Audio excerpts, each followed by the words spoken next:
Une femme célèbre ou anonyme, une histoire. Parole de femme, un podcast réalisé en partenariat avec Skoda. Parole de femme. Ici, elles mènent leur vie comme elles l'entendent et elles assument tout. Elles sont entrepreneuses, artistes, altruistes, courageuses, têtues, ambitieuses, passionnées. Elles se confient en toute intimité sur leur accomplissement professionnel, leurs victoires comme leurs doutes. Parole de femme. Elisabeth Moreno. Quand on regarde votre parcours, on ne sait plus où donner de la tête. Franco-capverdienne, vous arrivez en France à l'âge de 6 ans. Vous y ferez des études de droit avant de débuter votre carrière dans un cabinet juridique. Finalement, changement de cap, vous montez votre entreprise dans le bâtiment avant de vous lancer dans la tech, au sein de grosses entreprises comme France Télécom, Dell, HP où vous ne serez rien de moins que la directrice générale pour l'Afrique, ou encore Lenovo où vous serez PDG France. Mais en réalité, c'est pour votre poste de ministre délégué à l'égalité homme-femme, à la diversité et à l'égalité des chances que vous êtes connu du grand public. En revanche, ce que l'on sait moins, c'est qu'en parallèle de ce CV bien rempli, il y a une vraie motivation solidaire ancrée en vous qui s'exprime via votre association La Puissance du Lien et une autre association, Femmes Numériques, dont vous êtes aujourd'hui la présidente. Un engagement féministe et inclusif chevillé au corps qui vous vaut les titres de chevalier de la Légion d'honneur et commandeur de l'Ordre national du Lion du Sénégal. Entrepreneur, manager, cadre dirigeante, businesswoman, juge consulaire ou encore ministre, pour une femme qui ne part de rien et qui s'est faite seule, chapeau bas. Elisabeth, bonjour. Bonjour Clémence de Bernis. D'abord, je suis ravie d'être avec vous pour cette conversation de femme à femme. Quand j'entends les gens parler de mon parcours, ça me renvoie finalement au démarrage de ma vie. Et à chaque fois, je me dis, on ne choisit pas la manière dont notre vie commence, mais on peut choisir la manière dont on la mène. D'ailleurs, vous ne quittez pas le Cap-Vert par choix, mais pour une raison imprévisible. C'est vrai que mes parents n'avaient pas prévu de quitter le Cap-Vert. Nous sommes une famille modeste, mais nous sommes une famille qui accepte sa condition. Nous avons la chance de vivre dans un très beau pays, même si c'est un pays pauvre. Et je pense que nous y serions restés si ça n'avait été cet accident qui a failli coûter la vie de ma petite sœur. Et parce que elle est brûlée à un point où elle a failli mourir. Et puis le Cap-Vert, à ce moment-là, n'a pas les infrastructures médicales pour pouvoir la soigner. Le Cap-Vert était encore une colonie portugaise à ce moment-là. Et donc, nous sommes envoyés au Portugal. Et je dis nous sommes envoyés parce que vous avez l'impression que votre vie vous échappe quand ce genre de choses arrive. En plus, mon père n'était pas au Cap-Vert à ce moment-là. Donc, ma mère se retrouve avec ma petite sœur brûlée et moi. Vous savez, ce moment où vous marchez sur des œufs parce que vous avez l'impression que le fil de la vie peut se rompre d'un instant à l'autre. Et je crois que je suis devenue adulte à ce moment-là. Parce qu'en vérité, j'ai compris que quelque chose de terrible nous arrivait et que notre destin nous échappait un peu. Nous arrivons au Portugal. Le Portugal n'était alors pas encore le Portugal qu'on connaît aujourd'hui. Et ils n'ont pas su soigner Marie. Et donc, ils avaient un partenariat avec l'hôpital de La Fontaine à Saint-Denis. Et c'est comme ça que nous arrivons en France avec beaucoup de douleur, beaucoup de tristesse parce que vous êtes déracinés. Et aussi beaucoup d'espoir parce que nous espérions que ma petite sœur serait soignée grâce à cela. Donc voilà le démarrage de ma vie. Et est-ce que c'est cette épreuve qui vous a donné cette rage de réussir ? Je ne sais pas si j'ai la rage de réussir, mais j'ai envie de réussir. L'adversité plombe certaines personnes. Moi, elle m'a donné conscience de la préciosité de la vie. Tant qu'on est en vie, on peut faire des choses. Et donc quand je me lève le matin, si je respire, si mon homme respire, si mes enfants respirent, si les gens que j'aime vont bien, je vais bien et je trouve que le monde est à conquérir. Vous dites souvent que vous cochiez toutes les cases de l'impossibilité. Femme, noire, fille d'immigrés, issue d'une famille modeste de parents profondément intelligents, mais qui n'ont pas eu la chance d'apprendre à lire et à écrire. Vous êtes une petite fille en qui personne n'a voulu croire au démarrage de votre vie. Vous insistez pour passer un bac littéraire plutôt qu'un CAP et vous faites une fac de droit. D'où vous vient cette niaque ? Ma niaque vient de cette volonté inexplicable que j'ai de sauver le monde. J'ai envie, le jour où je partirai, que des gens se disent « elle a été utile, elle nous a aidés, elle a fait des choses positives ». Il n'y a rien de plus transcendant, de plus gratifiant qu'aider quelqu'un en difficulté. Nous, les femmes, on a ce syndrome de la sauveuse qui peut jouer contre nous d'ailleurs. Parce que un jour, ma sœur m'a dit « Mais arrête de te prendre pour ma mère ». Mais en fait, c'est pas que je me prends pour sa mère, c'est que j'aime prendre soin de ma famille, j'aime aider autant que je peux. Et mon ambition est venue de ma volonté d'améliorer la vie des miens. J'ai rapidement compris que la meilleure manière de lutter contre notre condition sociale, c'était de réussir professionnellement, c'était de bien gagner ma vie. J'ai commencé par vouloir être avocate pour défendre la veuve et l'orphelin. Et puis, par hasard, j'ai découvert le monde des affaires. Donc, j'ai fait du droit des affaires. Et c'est ce qui m'a amené à créer ma première entreprise alors que je n'avais que 20 ans, dans un milieu extrêmement masculin qu'est le bâtiment. Tout le monde se moquait de moi et on me disait « Mais qu'est-ce que tu vas foutre sur un chantier? T'y connais rien ». Mais les gens ne savent pas combien j'aime apprendre. Si vous voulez devenir expert ou experte sur un sujet, il suffit que vous passiez 16 minutes tous les jours pendant 5 ans à travailler ce sujet et vous devenez meilleur que 95% des gens. Moi, je suis quelqu'un de très curieux. J'aime lire, j'aime découvrir, j'aime écouter. Quand je suis arrivée chez Orange, je ne connaissais rien du monde des télécoms. J'ai tout appris. Il n'y avait pas encore Internet, donc on n'avait pas accès à tous ces experts technologiques. Eh ben, je me souviens que je passais des heures dans les couloirs de la Fnac. Je dévorais tous les livres. Et puis, je passais des heures dans les bibliothèques à chaque fois que je le pouvais. Je crois vraiment que c'est cette curiosité qui m'a permis de réussir. Parce que c'est aussi cette curiosité qui m'a amenée à reprendre mes études à l'âge de 30 ans, alors que j'avais déjà ma famille. Je voulais évoluer et mon patron me dit « Mais tu sais, estime-toi heureuse d'être déjà là où tu es parce que tu n'as pas les bons diplômes. » Et je lui dis, mais c'est quoi les bons diplômes? Moi, j'avais fait une fac de droit, et puis j'étais devenue entrepreneuse, mais c'était pas suffisante pour travailler dans un grand groupe international. Et il me dit, t'as pas fait une grande école de commerce? Je lui dis, qu'à cela ne tienne, je vais faire une grande école de commerce. Et vous avez mené une brillante carrière à l'international. Vous dites d'ailleurs que vous n'êtes pas sûr que vous auriez progressé aussi rapidement sans effectuer une carrière à l'étranger. Est-ce que ça signifie qu'en France, les routes du succès sont moins accessibles ?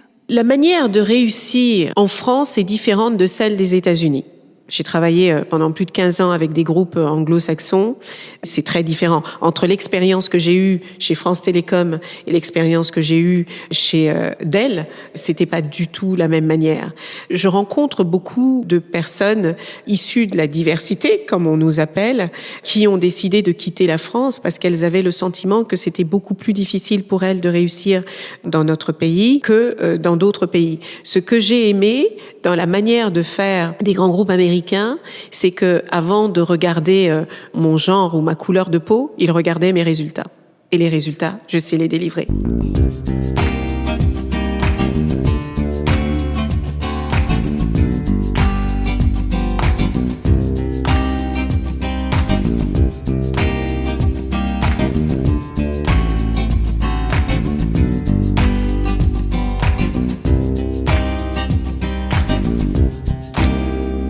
En 2020, alors que vous ne faisiez pas de politique, vous devenez ministre délégué à l'égalité homme-femme, à la diversité et à l'égalité des chances dans le gouvernement de Jean Castex. Ça fait quoi quand on vous apprend que l'on va être ministre, surtout quand on a un parcours comme le vôtre ? Quand j'ai reçu ce coup de fil, après la surprise, j'ai éclaté de rire. Et je me souviens avoir dit au directeur de cabinet de Jean Castex, Nicolas Revel, je lui ai dit « Mais vous devez vous tromper de personne ». Depuis que je suis à la fac, je suis engagée dans la vie associative sur les questions de la diversité, des jeunes, leur apprendre à faire un CV, leur apprendre à s'exprimer, leur apprendre à s'habiller pour aller à un entretien de recrutement, défendre la cause des femmes. J'ai toujours été engagée dans les causes que j'ai portées au gouvernement. Les femmes dans le numérique, on en manque cruellement. Donc j'ai toujours été engagée sur ceux qui ont besoin d'impulsion pour réussir. Mais je n'avais jamais approché la politique, ni de près, ni de loin. Je n'ai jamais demandé à faire de la politique. Rétrospectivement, quels ont été vos plus grands combats en tant que ministre? Les projets qui vous ont le plus touché ou vos plus grandes victoires?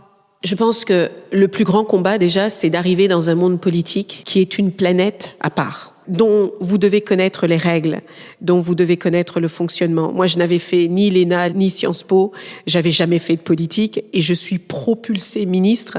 Vous imaginez, vous passez de vice-présidente d'un groupe international pour tout un continent, 54 pays. Ça, c'est mon job le vendredi.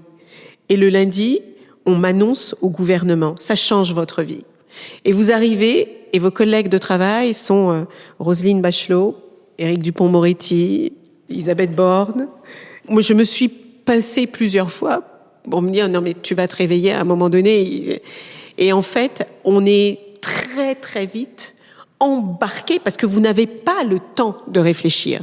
Vous êtes immédiatement assailli par les journalistes. Et vous savez ce que c'est, Clémence, n'est-ce pas, cette volonté. Au moment où je suis rentrée au gouvernement, j'étais l'inconnue du gouvernement. Donc, tout le monde voulait me parler. Je ne savais alors même pas ce que j'allais dire. Et ça, c'est assez vertigineux. Et puis après, je prends conscience que j'ai dans mon ministère toutes les causes qui m'ont animée toute ma vie.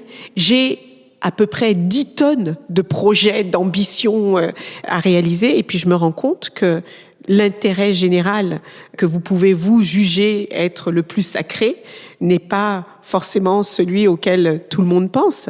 Moi, je pensais que la politique, c'était un sacerdoce, que vous étiez là pour servir votre pays, mais certains en font leur métier. Il y a une forme de décalage entre l'idéal que vous avez et la réalité du terrain. Il n'en est pas moins que j'ai mené des combats dont je suis extrêmement fière. La procréation médicalement assistée pour toutes les femmes, ça faisait 10 ans que les femmes en couple hétérosexuels pouvaient avoir accès à la PMA. Mais si vous étiez célibataire ou que vous étiez une femme lesbienne, vous n'y avez pas droit. Pourquoi cette injustice ? Quand on a travaillé sur les questions de thérapie de conversion, ça a été aussi un combat que je ne pensais pas avoir à mener et j'étais tellement heureuse que nous y soyons parvenus.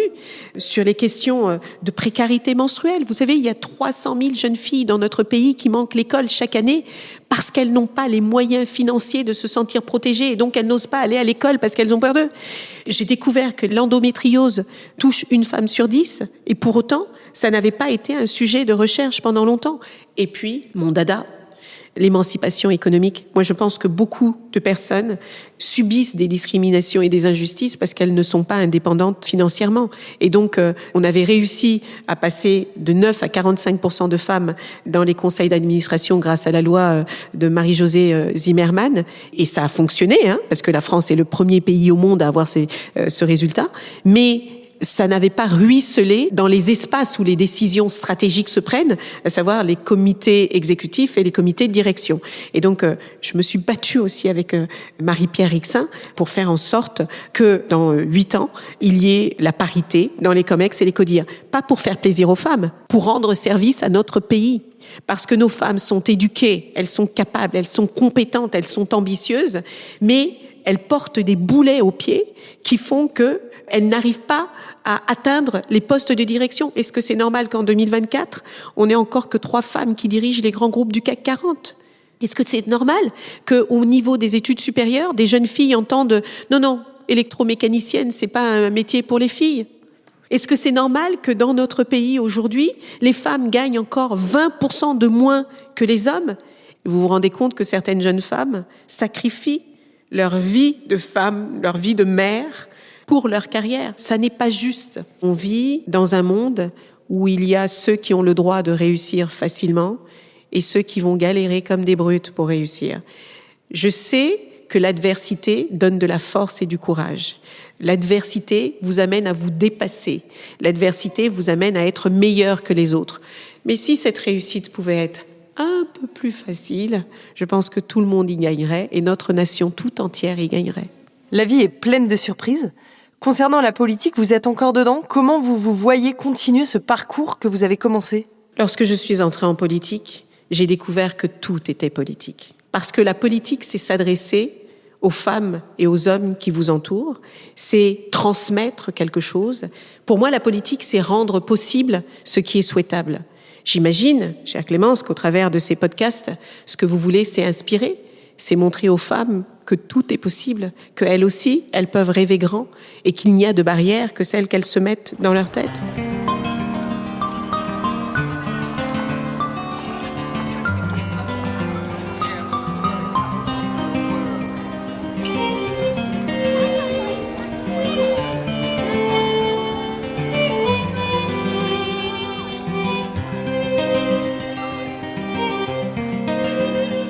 Vous publiez en 2022, avec Agnès Pannier-Runacher, ministre déléguée chargée de l'Industrie, un livre intitulé « Femmes, ministres et féministes, notre combat pour l'égalité réelle ».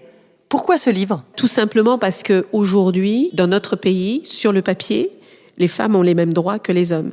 Mais la réalité est tout autre. Quand vous voyez que tous les 3 jours dans notre pays, une femme meurt sous les coups de son conjoint ou de son ex-conjoint, quand vous voyez que certaines jeunes filles ne peuvent pas s'habiller comme elles le souhaitent, quand vous voyez que certaines jeunes filles ne peuvent pas faire les études qu'elles souhaitent, quand vous voyez que les femmes sont invisibilisées dans le numérique, dans tous ces métiers, on enferme encore les femmes dans les métiers du care, du service, de l'attention à l'autre, et ce sont des métiers absolument essentiels et fondamentaux, mais ce sont aussi les métiers qui payent le moins.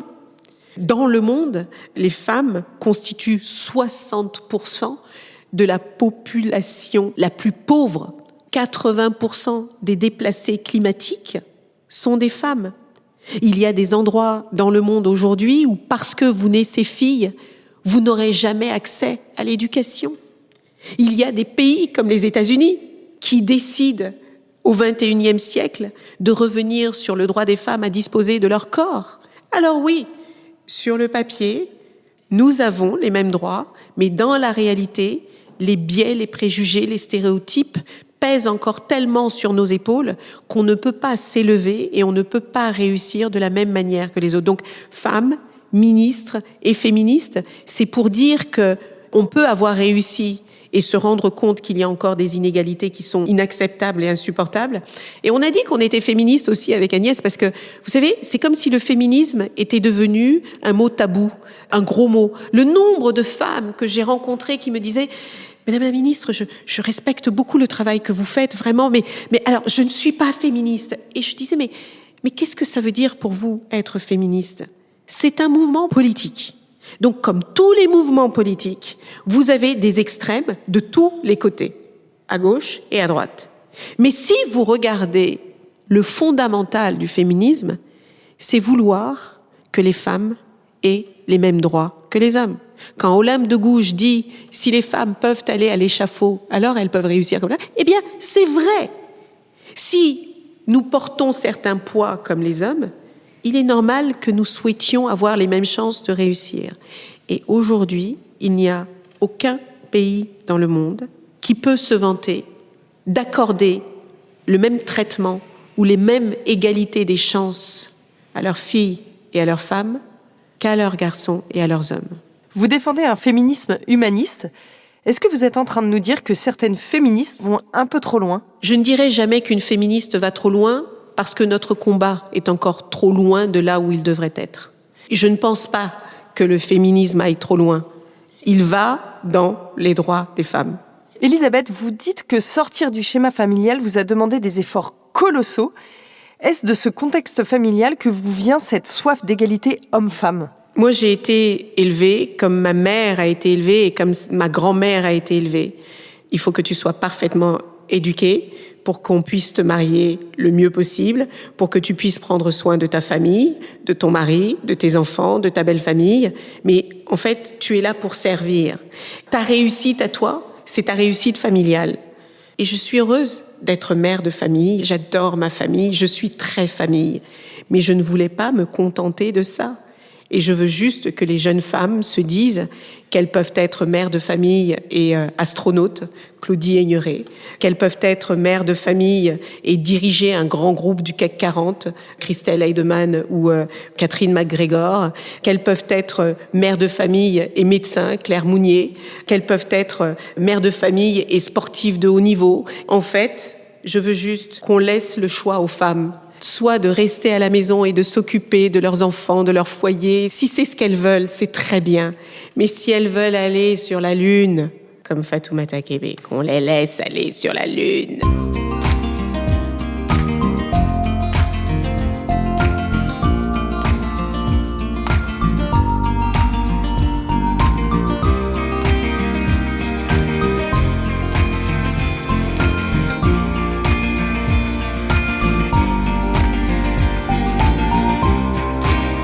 Elisabeth Moreno, vous avez créé votre association, La Puissance du Lien, qui fait du mentorat auprès des femmes qui n'ont ni les codes, ni le réseau pour réussir professionnellement. Pourquoi cette association ? J'ai créé cette association parce que, une fois que j'ai percé mon plafond de verre, j'ai commencé à aller dans les réseaux. Je ne le faisais pas avant. Les femmes ont beaucoup de mal à réseauter et vos auditrices qui nous écoutent, je les encourage à sortir de leur cadre et aller se confronter à des environnements différents, à aller rencontrer des personnes différentes, quel que soit le sujet qui les intéresse. Parce que il y a beaucoup de choses qui se passent dans ces environnements-là qui font aussi grandir. Et je me suis dit que si on voulait véritablement élargir le cercle des femmes qui réussissent et favoriser cette émancipation, il faut aller toucher ces femmes qui n'ont ni les codes, ni les réseaux, ni le chemin à parcourir pour arriver à toucher leurs rêves du doigt. Et je me suis dit, mais c'est ça que je veux faire en fait. Je veux tisser des liens entre les personnes qui, parce qu'elles sont dans des mondes différents, ne se parlent plus, ne se rencontrent plus et n'échangent plus. Vous êtes aussi présidente de la Fondation Femmes Numériques, un autre de vos engagements. Vous voyez la technologie comme un facteur d'émancipation incontournable de la femme ? Cette 4e révolution industrielle, qu'est le numérique, a totalement transformé notre monde. Quel que soit le domaine que vous touchez aujourd'hui, il y a du numérique. Un métier sur 3 qui va être créé dans les 5 prochaines années aura une composante numérique. Donc une fois que les femmes auront trouvé leur juste place dans le monde professionnel, comment on fait, selon vous, pour trouver un équilibre entre sa carrière et sa vie personnelle ? C'est un challenge permanent. Je voudrais dire aux femmes qu'il n'y a pas de superwoman. Je rate plein de trucs. J'ai oublié des compétitions de danse. J'ai oublié de coudre le costume dont ma fille avait besoin le matin et elle partait à l'école en pleurant parce que je la traînais par le bras parce qu'il fallait que j'aille acheter un truc. Je ne connais personne qui réussit seul. La première chose, c'est d'être extrêmement bien accompagné, d'avoir un partenaire de vie qui sait qui vous êtes, qui ne vous met pas la tête sous l'eau quand vous avez besoin d'être porté, d'être accompagné, d'être aidé. C'est très, très, très important. Et puis les collègues, les gens avec lesquels vous travaillez aussi. En fait, il faut s'entourer de bienveillance quand on a 1000 et une vies, parce que vous êtes sans arrêt critiqué, vous êtes sans arrêt challengé, et donc c'est important que vous ayez autour de vous un socle solide, même si Toni Morrison disait, si vous voulez vous élever, il faut savoir poser les poids que vous portez. Et moi, j'ai longtemps porté des poids qui ne m'appartenaient pas. Il faut savoir les déposer pour pouvoir vivre sa propre vie. Vous ne pouvez vivre 1000 vies que quand vous savez quelle vie vous avez envie d'avoir. Elisabeth, quelles femmes vous ont inspirée ? Il y en a tellement. Ma mère, mes sœurs, Simone Veil, Olympe de Gouges.